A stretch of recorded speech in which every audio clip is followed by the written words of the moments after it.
L'épisode numéro 2, c'est l'histoire controversée d'un prix Nobel de chimie, Fritz Haber. Mi-ange, mi-démon, c'est ce que nous allons voir dans cet épisode.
Je suis certain que la majorité de vous n'ont pas une idée sur la guerre du guano.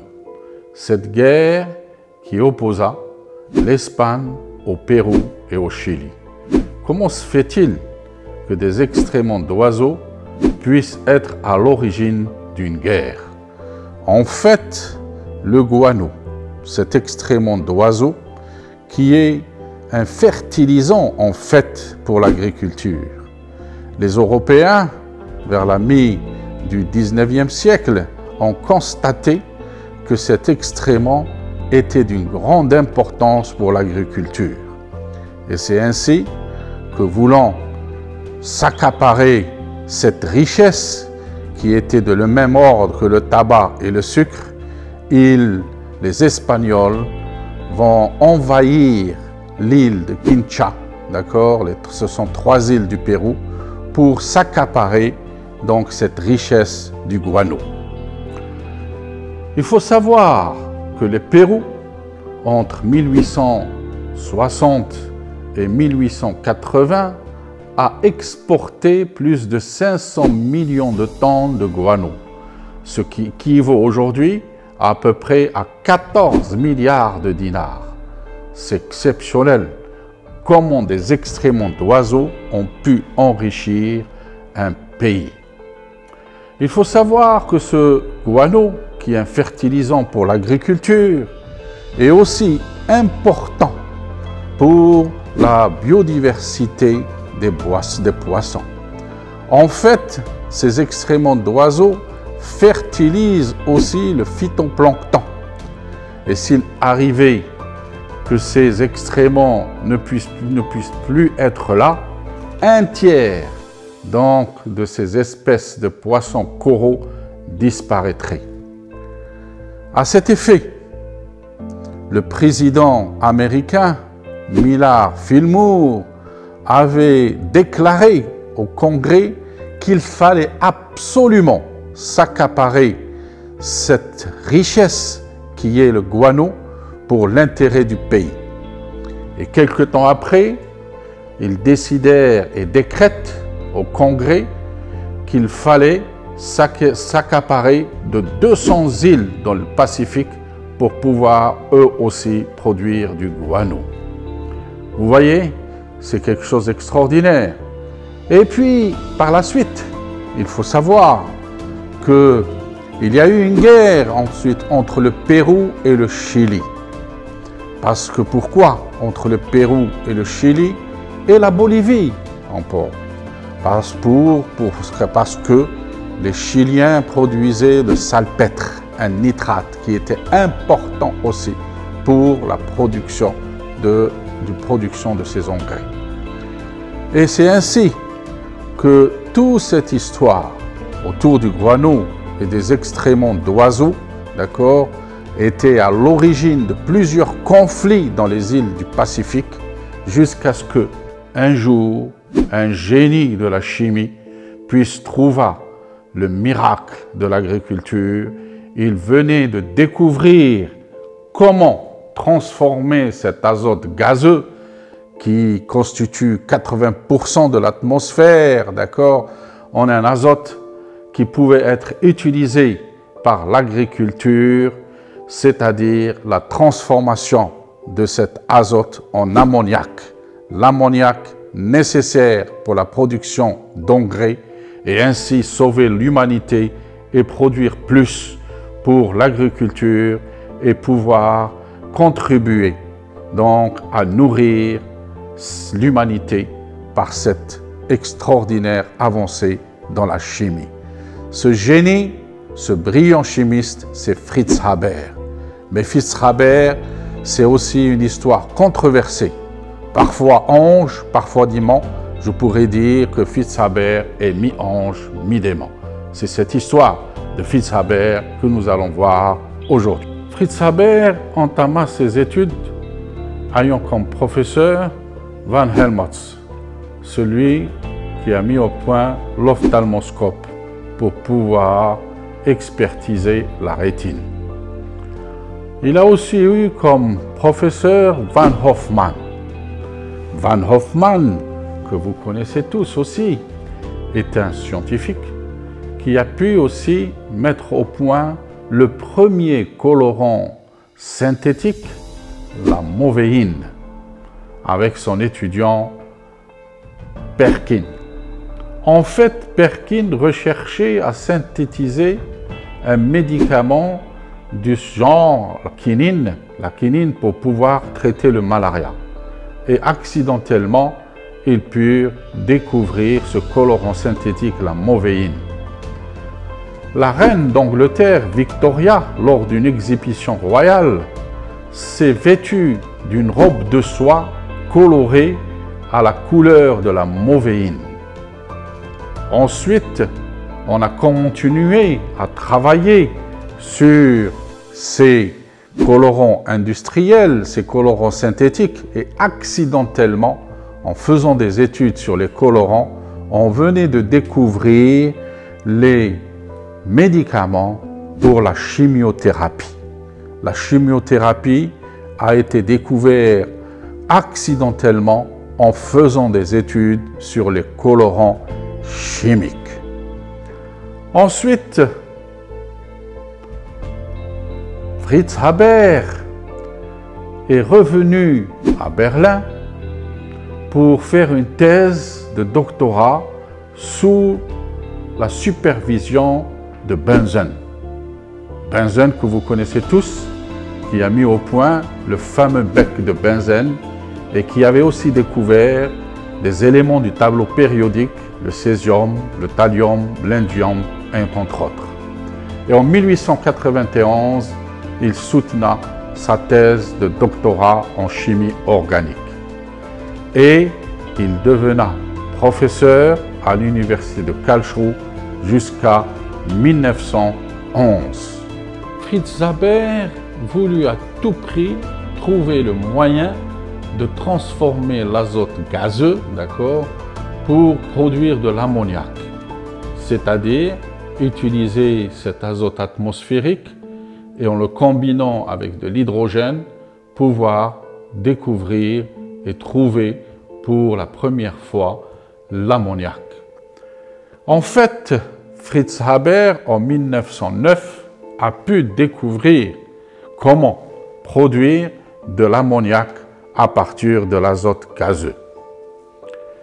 Et à cette époque, il fondit une petite structure, d'accord, avec une entreprise qui s'appelle BASF, et il commença à produire en 1910 de l'ammoniac.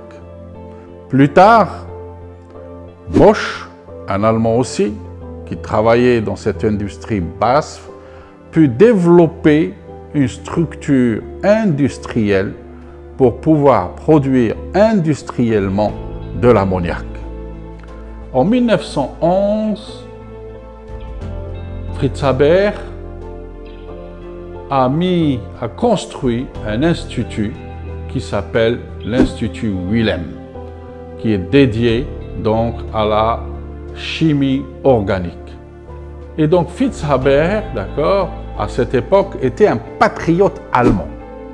Et il voulait à tout prix participer à l'effort de guerre de l'Allemagne. Cette guerre, entre 1914 et 1918, Fritz Haber s'acharna à utiliser sa découverte pour l'utilisation comme outil de guerre. Et il commençait à utiliser donc les nitrates, d'accord, et ces engrais pour pouvoir faire des explosifs nécessaires pour la guerre. Mais il est allé plus loin, Fritz Haber.